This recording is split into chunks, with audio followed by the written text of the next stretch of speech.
روزوں کے دوران خیرات کے حوالے سے ہے کہ ہم پاکستان میں جو کیتھولک مسیحی ہیں ان کو غلہ دیا جاتا ہے تاکہ وہ اپنی جو بچت ہے اس میں ڈالیں.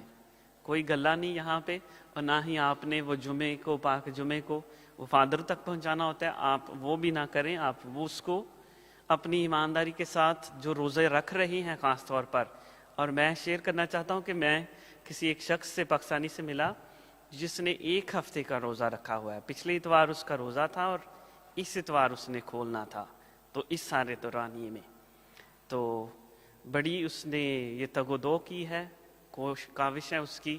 اور میں نے تقریباً چوتھے دن اس سے ملاقات ہوئی، بڑا مرجھایا ہوا چہرہ تھا، بٹ سٹل خاص اس کے لیے دعا بھی کی کہ خدا اسے فضل دے کہ وہ اس ساری کوشش کو کامیاب کر سکے. تو روزوں میں جو آپ کی بچت ہے اس کو کسی نہ کسی ایسی جگہ پر رکھیں.